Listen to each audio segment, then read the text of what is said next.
Good morning my dear master souls. मैं doctor Sinha और अभी मैं क्लास ले रही हूँ टैरो रीडिंग ट्रेनिंग का।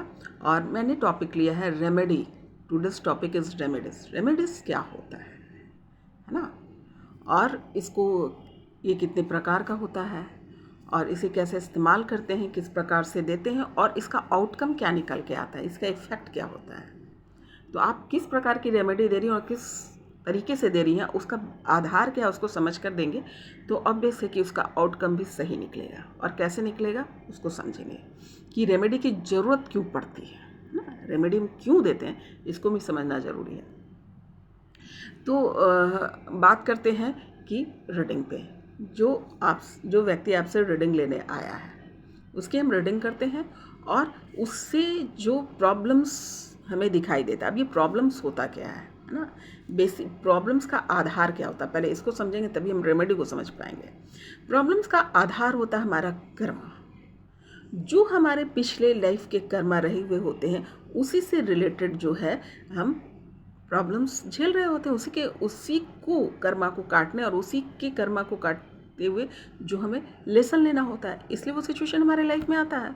और उस सिचुएशंस को देखते देखते हम थक जाते हैं, भले वो हम मुझसे ही क्रिएटेड हुआ होता है लेकिन हम थकने लगते हैं। तब हम क्या करते हैं कि हम किसी मास्टर्स के पास जाते हैं, किसी संदेशवाहक के पास जाते हैं, किसी संत के पास जाते हैं, किसी साधु के पास जाते हैं ताकि वहाँ पर जो है उसको वो जवाब मिल सके। एस्ट्रोलॉजर के पास जाते हैं। जब वो आते हैं तो उनके रीडिंग के अनुसार जो है हम उसे उपाय बताते हैं, यानी ट्रीटमेंट। ये जो प्रॉब्लम्स है उसका ट्रीटमेंट क्या है, इसको क्योर कैसे किया जाए। तो क्योर कैसे किया जाए ये तो है, लेकिन ये प्रॉब्लम्स क्यों आया है, कैसे है और किस प्रकार से इफेक्ट दे रहा है उसको भी हम ध्यान में रखेंगे। तो रेमेडी दो प्रकार का होता है। एक तो जो होता है कि वो वैसा रेमेडी जो खुद पर काम करें, खुद के मन पर काम करें। कुछ प्रॉब्लम्स ऐसे होते हैं जो साइकोलॉजिकल होते हैं, यानी जो सिचुएशन उनके लाइफ में है उससे उनको मन का आघात लगता है, वो डिप्रेशन में चले जाते हैं। उसके कई रीज़न हो सकते हैं, जैसे दिल का टूटना, ज़्यादातर तो यही होगा किसी से धोखा मिल जाना। धोखा का मतलब सिर्फ एक पर्सन से नहीं, फैमिली मेम्बर से भी धोखा मिल जाना, माता पिता से, भाई बहन से, प्रेमी प्रेमिका से, पति पत्नी से, या सोसाइटी से, या कभी कभी अपने एजुकेशन में ही किसी से धोखा खा जाना, या जो चीज़ आपने सोच रखा था वो नहीं हुआ उसके वजह से डिप्रेशन में आ जाना, यानी मन पर आघात, मन पर चोट। जो भी सिचुएशन था उसकी वजह से मन पर चोट पहुंचा। तो इसकी रेमेडी क्या लगेगी, है ना। एक तो ये प्रकार हो गया, और दूसरा होता है जो हम डिज़ायरेबल होते हैं। मुझे ये तो है, थोड़ा और चाहिए, मेरे बेटी का भी शादी तो हो गया, मेरे बेटे का भी शादी हो जाए, या मेरे पास एक मकान एक और मकान हो जाए, या अभी मैं किराए के मकान में रह रहा हूँ, मुझे अपना घर हो जाए, है ना। मेरे पास अभी इतना पैसा, अभी और पैसा हो जाए, है ना। अभी मैं थोड़ा गरीबी में जी रहा हूँ, थोड़ा अमीर हो जाऊँ, अभी थोड़ा अमीर हूँ तो बहुत अमीर हो जाऊँ, लाइक दैट। इसको कहते हैं डिज़ायरेबल। उस प्रॉब्लम को कहते हैं डिज़ायरेबल प्रॉब्लम्स जो है, या मेरे बिजनेस अच्छा हो जाए, ये हो जाए, लाइक दैट। ये दो प्रकार के चलते हैं, मन पर आघात, दूसरा जो डिज़ायरेबल प्रॉब्लम्स जो होते हैं वो। तो अब इन दोनों के लिए रेमेडी बिल्कुल अलग अलग लगेगी। जिसको मन पे आघात है उसकी रेमेडी सीधी की सीधे उनके ऊपर लगी। कैसे? वो रेमेडी क्या हो सकती है? वो रेमेडी जैसे आपका ध्यान करना, मेडिटेशन करना, विभिन्न प्रकार के मेडिटेशन है, त्राटक है, आप ये रेमेडी दे सकते हैं। जैसे सूर्य पे त्राटक करना, चांद पे त्राटक करना, फूलों पे त्राटक करना, पौधों पे त्राटक करना, और सांसों पे ध्यान लगाना, है ना, ऐसे। और मंत्र चैटिंग, विभिन्न प्रकार के मंत्र है, जो भी उसको अच्छा लगता है उस मंत्र के साथ वो जा सकता है ना। और सबसे आसान जो मंत्र है वो ओम का उच्चारण है, कि ओम का उच्चारण किया जाए, है ना। और इसी प्रकार से जो है उनकी रेमेडी लगेगी, यानी उससे उनका खुद का सुकून आए, खुद को रिलीज़ करे और खुद का हीलिंग हो। इसको कहते हैं हीलिंग। वो अपने आप से खुद को हील कर सके, उनकी पावर बढ़ेगी, हीलिंग होगी और वो अच्छे होने लगेंगे। ये साइकोलॉजिकल भी होगा और मन उनका जो है इस प्रकार से जो है काबू में आने लगेगा। तो ये रेमेडी है उनके लिए। और बहुत सारे जो जो आते हैं जो डिज़ायरेबल हैं, या फिर कुछ ऐसे प्रॉब्लम्स भी आपको दिखेंगे रीडिंग के दौरान जिसमें वो बहुत एग्रेसिव वहाँ पे दिख रहा है, एग्रेशन दिख रहा है उस व्यक्ति के बिहेवियर में, या किसी को सर्व नहीं कर रहा है, जिद में है ना, कि मैं जो कह रहा हूँ वही सही है, इस भाव में भी है, तो उन लोगों की रेमेडी क्या लगेगी? Serve others. वो को अदर्स कौन है? जो सोसाइटी में उपस्थित लोग हैं वही होंगे, जैसे एनिमल्स, बर्ड्स, पुअर पीपल, है ना, हेल्प जिसको ज़रूरत है मदद की, उनको, है ना। अब जैसे मान लो कि आ गया, थोड़ा सा और मैं इसको विस्तार करके बताती हूँ ताकि समझ में आए कि ये कैसे असर करता है। क्योंकि जो लोग डिज़ायरेबल पर्सन आते हैं, जिनकी इच्छा ज़्यादा की होती है, या वो लोग जो व्यवहार से अपने सही नहीं रह रहे हैं, पर वो चाहते हैं कि सारे लोग उनके साथ व्यवहार अच्छा करें, है ना, इतनी पकड़ तो आपकी होनी ही चाहिए कि आप एज ए रीडर उसको रीडिंग करके पकड़ लें। तब आपने क्या करना, उनको वहाँ भेजना है। ये जो है ये भी साइकोलॉजिकल इफ़ेक्ट करता है, क्योंकि जब वो बोलता है कि मुझे इससे ज़्यादा की ज़रूरत है, तो आप उसको पुअर पीपल के पास भेजो,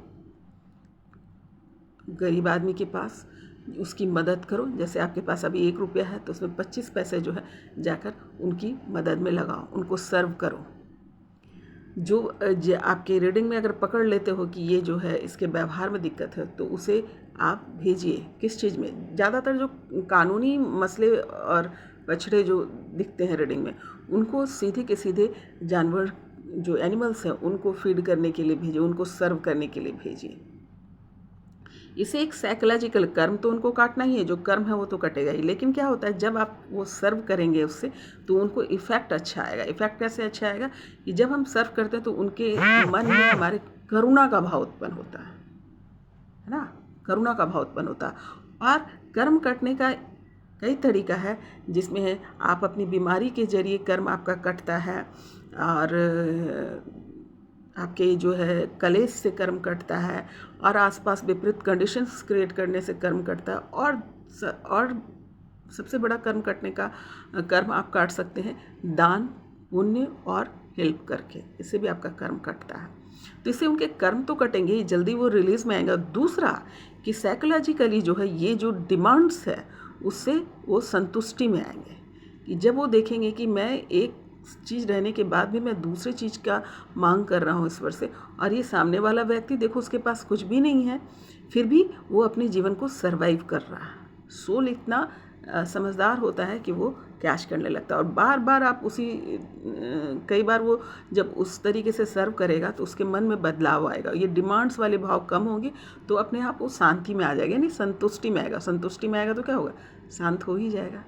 तो रेमेडी जो है सिर्फ कहने की बात नहीं है, इसमें किसका बहुत गहरा मीन है कि जब आप किसी को रेमेडी देते हैं तो सामने वाले को जो है मन और तन बुद्धि सब में उसका प्रभाव पड़े, अच्छा प्रभाव पड़े, उसको अंदर से ही लगने लगे कि मुझ पर प्रभाव पड़ा है, उनमें परिवर्तन आ जाए। दोबारा कम से कम वो किसी को इसलिए नहीं ढूंढेगा कि मुझे असंतुष्टि से नहीं ढूंढेगा, क्योंकि दूसरों की परिस्थिति देख करके उसको समझ में आ जाता है। ये साइकोलॉजिकल है। जब भी हम अपने से नीचे स्थिति में जाते हैं को दिखते हैं तो अपने आप सेटिस्फैक्शन हो जाते हैं, अरे इसके पास तो कुछ भी नहीं है, मेरे पास तो बहुत कुछ है, और हम ईश्वर का शुक्रगुजार हो जाते हैं, है ना। इसका एक बहुत साइकोलॉजिकल कारण भी है, और स्पिरिचुअल तो है ही, है ना। स्पिरिचुअल है क्योंकि बिना कुछ भी कर लो कर्म तो काटना ही होगा। और आप क्या हेल्प कर रहे हैं? आप हेल्प कर रहे हैं कि आपके कर्म काटने में आपको जल्दी हो, है ना, जल्दी से जल्दी आपका कर्म कटे और आप नेक्स्ट स्टेप के लिए निकले, है ना। तो ये होता है रेमेडी। इस प्रकार से रेमेडी का वर्क करना चाहिए। आधार को समझिए और उसके बाद अब एनिमल्स में कोई फिक्स एनिमल्स जैसे कि काले घोड़े को ही खिलाना है, काले कुत्ते को खिलाना है, काली गाय को खिलाना, इसकी वैल्यू मैं नहीं समझती कि आप इस चक्कर में अगर काली गाय ना मिली तो आप तो किसी को खिलाएंगे नहीं, है ना। तो आपने सिर्फ ये बताना है कि you must go and serve the animals, people, birds, insects, even insects also, कि आपको सर्व करना। आपको रेमेडी कभी एक पर पकड़ के मत देना कि काली गाय को खिलाना है तो बैठ गया कि अब तो काली गाय नहीं मिली, अब तो मैं क्या करूं। यू मस्ट गिव कि अच्छा ये नहीं मिलेगा तो आप दूसरे एनिमल को सर्व कीजिए, दूसरे पीपल को सर्व कीजिए, पर रोकिए नहीं, क्योंकि हर हालत में जब आप सर्व करेंगे तो आपके कर्म तो कटेंगे। और दूसरी बात कि आप इन्वॉल्व होंगे और आपके अंदर करुणा का भाव उठेगा। करुणा का भाव उठने से बहुत सारे प्रॉब्लम्स सॉर्ट आउट हो जाते हैं। कर्मा से भी रिलेटेड जो है आपके सोच समझ अच्छी हो जाती है। तो उम्मीद करती हूँ कि रेमेडीज़ की बात समझ में आई, और रेमेडीज दुनिया भर की है। आप इन दोनों चीज़ों को, दोनों पार्ट को समझ लीजिए, मन पर self dependent and serve others, इन दोनों को समझ करके आप रेमेडीज़ वहाँ पर रखिए। आप खुद से भी उन चीज़ों को बहुत गौर से कीजिए, और जो जैसा व्यक्ति आपके पास आता है उसको साइकोलॉजिकल डील कीजिए, जैसे काउंसलर की तरह, है ना। किसी को कोई मंत्र अच्छा लगता है, किसी को कुछ अच्छा लगता है, किसी को ऑरा क्लीनिंग की ज़रूरत हो सकती है, उस हिसाब से उस मंत्र को लीजिए। बहुत सारे मंत्र जो है आपके शास्त्र में हैं, और बहुत सारे लोग को पता भी होता है, आपने केवल बताना है। ठीक है, उम्मीद करती हूँ कि आपको ये रेमेडीज़ समझ में आई होगी। रेमेडीज़ होता क्या है, कितने प्रकार का होता है, क्यों इसका इस्तेमाल करते हो, और कैसे ये काम करता है। अब आपको आसानी होगी कि आप रेमेडी क्या दें। रीज़न जो भी लें, लेकिन तरीका यही होगा, क्योंकि इसके आउटकम सही रहते हैं। तो अगर इससे कोई सवाल है तो आप बिल्कुल इससे पूछें।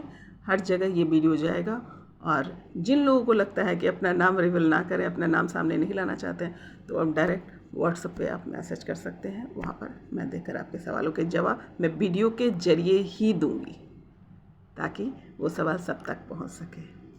तो अभी के लिए नमस्कार, फिर मिलती हूँ नए टॉपिक के साथ।